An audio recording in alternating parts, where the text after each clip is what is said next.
πίσω και είναι το γκολ. Δεύτερο γκολ για την Λάρισα με τον Στάθη Αλονεύτη το 84. Ένα δύσκολο σουτ από τον Αλονεύτη από αρκετά πλάγια κοντά στην μικρή περιοχή. Ο Σιμάκης δεν μπόρεσε να κάνει τίποτα. Η ευκαιρία για τον Στεφάνοβιτ και την Ομόνια, η μπάλα στα ρίχνια. Και θα λέγαμε ότι σε αυτό το τέρμα συμμετοχή έχει και ο κύριος Καπιτανής με την θέση που πήρε την παλιά που βγήκε στο θέση του Ολυμπιακού. Να δούμε την φάση από πολύ μακριά για να δούμε τι έγινε εκεί. 2-0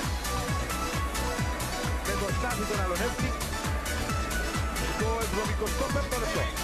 Πιο απλά, πιο άνετα τα πράγματα για την Ομόνια που είχε την υπέροχη σε όλη τη διάρκεια του παιχνιδιού.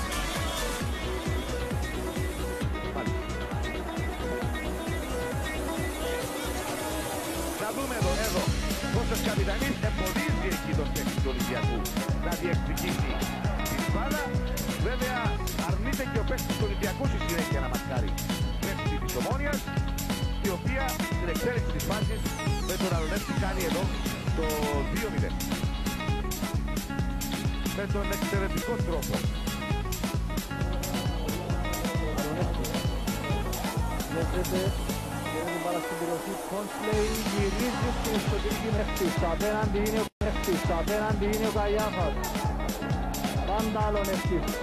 Μιχαήλοβιτς πιο δίπλα δέχεται την μπάλα. Την έξυπνο Μιχαήλοβιτς, Καϊάφας μόνος στο πλασέγκο.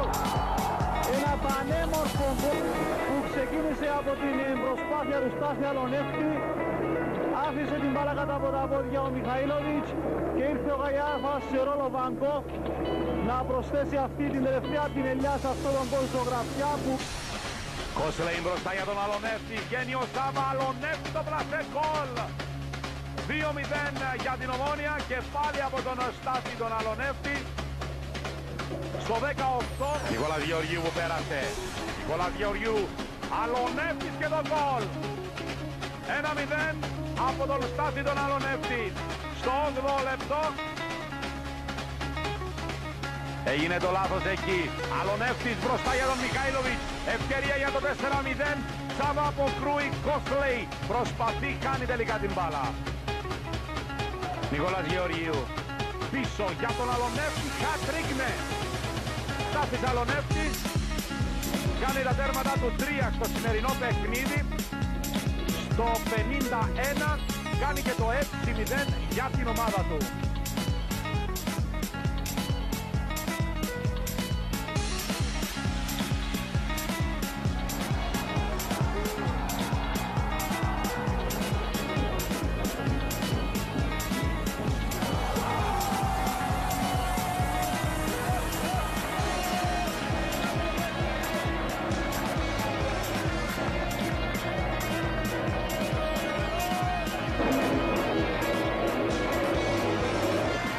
Κόσλεϊ πέρασε την μπάλα για το Στάθη τον Αλονεύτη που είναι γρήγορος.